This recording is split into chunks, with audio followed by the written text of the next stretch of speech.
Kéwoulo en tout cas doon fa stagiaire selon son patron waaye tamit ki nga xamante ni moom moo di Kader Dia nekkoon fa nga nekk chroniqueur ca Sen TV donc bokk na ci itam kii di Kajoor Cissé nekk également journaliste fële ca 7TV donc des arrestations yooyu succédé wu na ginnaaw ay lëndët yoo xamante ni def nañ ko ci téléphone portable ñenn ci moom ku ci mel ni Pape Cheikh lan lañ mën a jàpp li ci mën a toftalu ci arrestation yooyu noonu.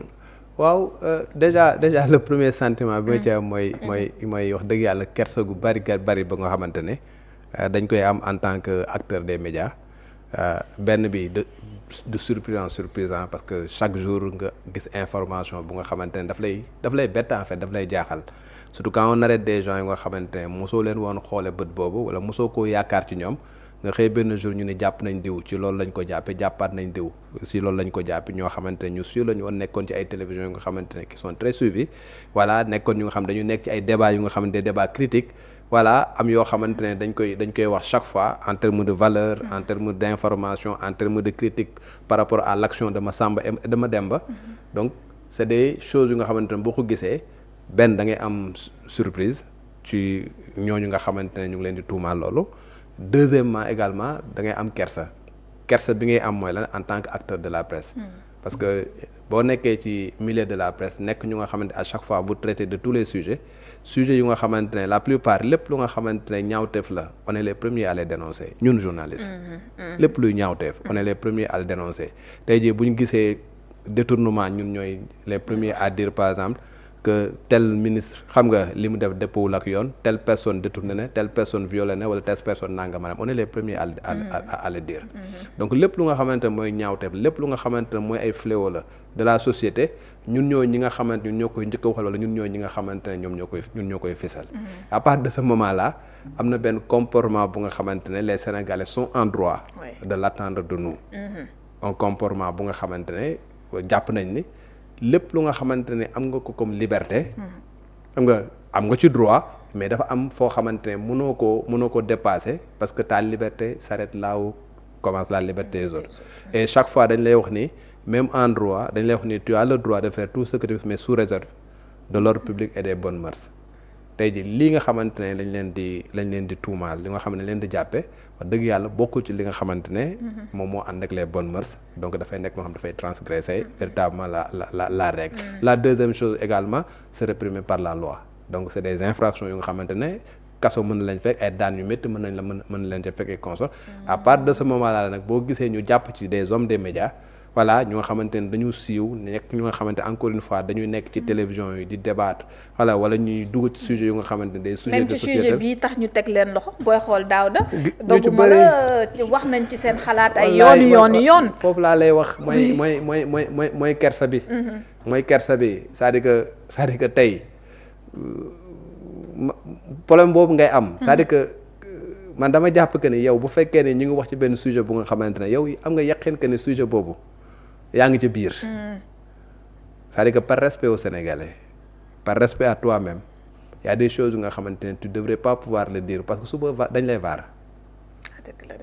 suba dañ lay vaar voilà xaj na peut-être da nga koy wax pour dàq soupçon et consort mais kenn mënul nax kenn voilà peut-être mën nga bluff nit ñi mais kenn mënul nax sa bopp quoi te yàlla quand même dafa nekk nit ko nga xamante ci pandaw ga dëgg moom mooy mujj et aujourd'hui dans le cadre de ce dossier là il faut vraiment féliciter encore une fois ñi nga xamante ne ñoom ñoo yor enquête bi muy la brigade de gendarmerie de Keur Massar qui ont fait un travail remarquable un travail très professionnel li tax ma ne un travail remarquable un travail professionnel même boo gisee ni ñuy jàppe nit ñi ils le font avec beaucoup de tact beaucoup de professionnalisme bu nga xamante ne dinay ñëw bàyyi nit ki mu def émission am wala mu def directam xam nga ba pare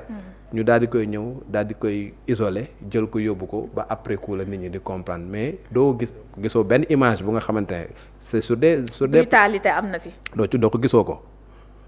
ñi ñu jàpp ñu bëri ñi nga xamante ay homme de média la ñu ci bëri dañ leen fekk kenn ki nga xam dañ ko jàppoon dafa def conférence de presse ñu jàpp ko gisoo benn image bi wane biñ koy arrêté ki nga xamante moom la ñu mujjee jàpp muy Kader dafa def émission ba pare ñu bàyyi ko ba pare ñu daal di ko yóbbu gisoo image bi ñu koy arrêté et consort ça veut dire que ils ont fait véritablement un travail bu nga xamante ne moom la ñuy xaar ci ñoom en tant que ñi nga xamante ne ñoom ñoo nekk force de l'ordre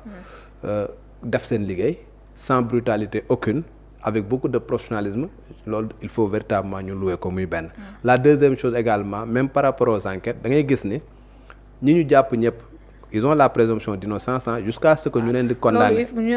ñu rappeler ko ils ont la présomption d'innocence tant qu'un juge ne les a pas déclarés coupables des faits qui leur sont reprochés ay tuuma rek lañ loolu on est d'accord là-dessus mais tey boo gisee information yi nga xamante ne mi ngi fës sur les médias te démentir guñ ko ba léegi ak boo gisee sax nan la ñuy arrêté à chaque fois dañuy arrêté kenn jël téléphone am exploité ko am ay preuves scientifiques gis ne par exemple kële de dafa nekkoon ko nga xamante ne mi ngi doon commercer ak kële am nañ ay échanges yu nga xam dañ ko doon def des fois des messages yu nga xamante ne message yu comme ni ñu koy waxee message yu doy waar c'est sur la base ça la ñuy remonter ba jàpp nit loxo ci poste daal en tout cas li ñu gis mooy c'est des preuves yu nga xamante ne preuves scientifiques te boo gisee nu ñu arrêté dañuy jàpp benn nit sur la base de son téléphone ñu identifier ses contacts ñu daal di jàpp ñooñu bu ñu jàppee ñooñu xoolaat seen téléphone mu remonté ko mu dem ci keneen ñu jàpp kooku ñu bari ci la ainsi de suite noonu lañ def ba tey ñu jàpp presque une 60aine de personnes voilà et loolu wax dëgg fa yàlla c'est une enquête qui a été menée avec tout le professionnalisme qui s'impose patience bi war ñu def ko fexe ba nga xamante ne ñi ñuy jàpp ñu jàpp leen ci anam bu nga xamante ne wax dëgg yàlla ils n'auront absolument rien à se reprocher ñi nga xamante dañu def enquête duñu yàq seen dossier et que dinañ def li nga xamante moom la ñuy xaar parce que li ñuy xaar ci yéen mooy ñu ngi xaar ci ñoom les forces de défense et de sécurité ñuy def seen liggéey en tout professionnalisme bañ ci rajouter bañ peut-être yàq sax seen dossier parce que am nuñ doon doxale xaj na dinañ mën a yàq seen dossier wala xajamal seen dossier wala ñu ciy wax lu nga xamante ne bu boobaa voilà dafay yàq li nga xamante moom la ñu bëri moom lañ doon ragal sax mu am loo xamante ni dina ci dugg ba yàq procédure dossier bi te gis nañu ne nii muy doxee nii dafa mel ni moom comme ni nga ko waxee bàyyi nañ ci xel bu baax a baax. bàyyi nañ xel parce que da ngay xool depuis le début. ñu ci jàpp ñu bëri ay célébrité lañ. ñu ci jàpp ñëpp ñu ci bëri ay célébrité lañ. célébrité yu nga xam ne ku ci nekk am nga tur siiw nga am nga ginnaaw xam nga donc am na noo xamante ne noo koy doxalee ci benn dossier rek mën nga yàq dossier ba mën nga vicier sa procédure sax parce que am na nooy doxalee mais ni ñu doxalee nii en tout professionnalisme mooy benn ils n'ont pas essayé nit ñi nga xamante ne ñoom lañ interpellé ñu brutaliser leen ñu def leen naka sudul noonu ñu wax leen naka sudul noonu ñu violenter leen wala ñu fësal sax ay images yu nga xamante ne daf leen di wan ci yenn anam yenn yi les rares images yu nga xamante gis nañ ko mooy ba ñu arrêté mooy le premier lot bi ñu leen jàppee et loolu dañ leen sax wane ginnaaw ce sont les rares images yu nga xamante ne gis nañ ko et à chaque fois moom la ñuy wane ci mooy image bii nii voilà ce sont les rares images yi ngay gis on a arrêté une 50aine de personnes ñenn ñi ñu ngi leen fekk ci ay plateau de télévision ñenn ñu ngi leen fekk ci conférence bu nga xamante ne caméraman yëpp ñëpp ñu ngi fa doo gisoo image parce que tout simplement la manière dont les gens ont procédé avec toute la patience qu'il faut ñëw teew am na sax kenn ko nga xamante dañ naan chaque fois njaxasu Baye Fall lay sol voilà ñëw toog xam nga infiltré wu toog jàpp moo sa njàmburam xaar ba nga xamante ne le temps opportun daal di ñëw le moment opportun pour jàpp ñi nga xamante ne moom leen taxoon a jóg jël ko yóbbu ko ñu def enquête bi et je pense que ca enquête bi également amul benn yoon boo déggee ni brutaliser nañ Massamba dóor nañ Massamba xoqatal nañ Massamba wala nangam ak nangam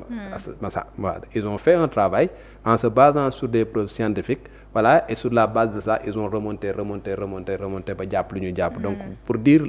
encore une fois que ni man day personnellement je leur tire mon chapeau pour avoir fait un travail bu nga xamante ne moom la ñu xaar ci ñoom parce que ñoom li ñuy def mooy lépp lu nga xamante infraction la ñu recherche ko képp ku nga xamante ne jàpp nañ ni am nañ ay indices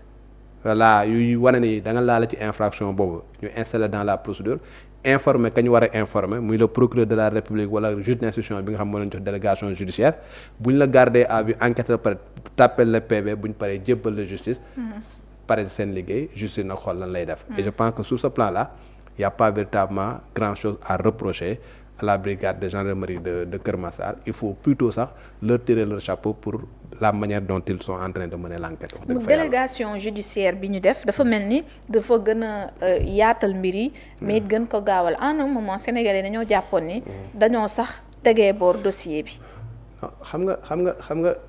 procédure xam nga tey jii boo xoolee ci début ba. La première enquête bi enclenché woon gendarmerie ñoom ñoo jotoon benn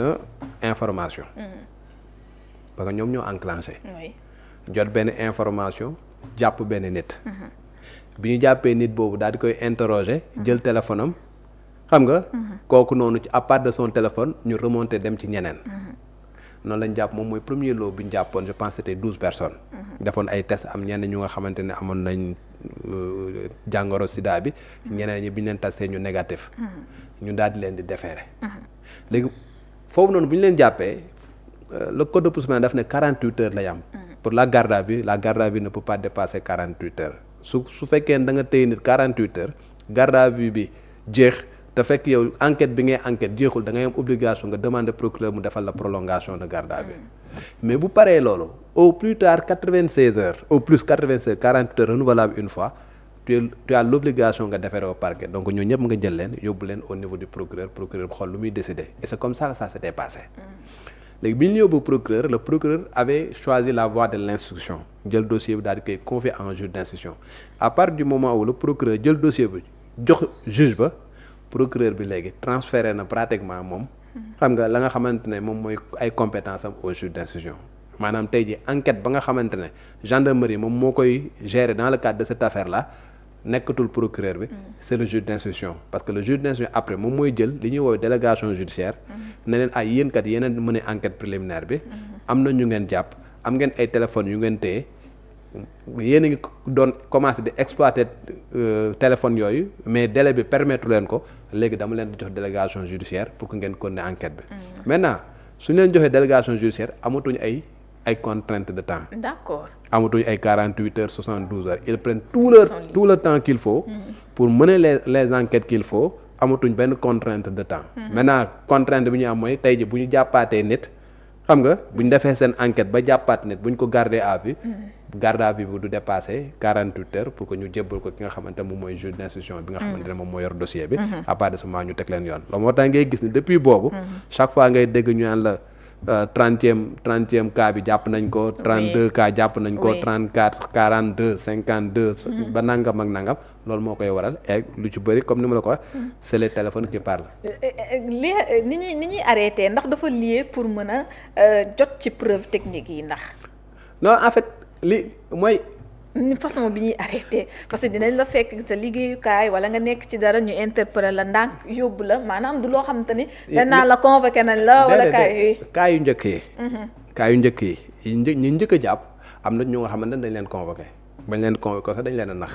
dañ wax ni par exemple dafa am benn cas bu nga xamante ne bu la concerné wala benn affaire bu nga xam ne waxuñu la ci mbir bi nga xamante ne mooy cas yu njëkk yi ñi njëkk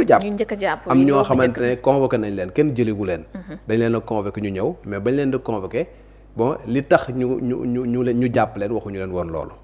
dañ leen lay beneen lay quoi ba ñoom ñu déplacé wu bi ñu ñëwee ñu daal leen jàpp loolu mooy les premiers cas mais les derniers cas yi nga xamante ne lu ci bëri duñ la convoqué. dañuy ñëw par ñu xool téléphone bu ñu xoolee téléphone daal di ne diw mii kat mi ngi doon commerce ak Daouda Mine yàlla nañu yàlla musal après ñu ne Daouda Mine kat mu ngi fële ca kii ca.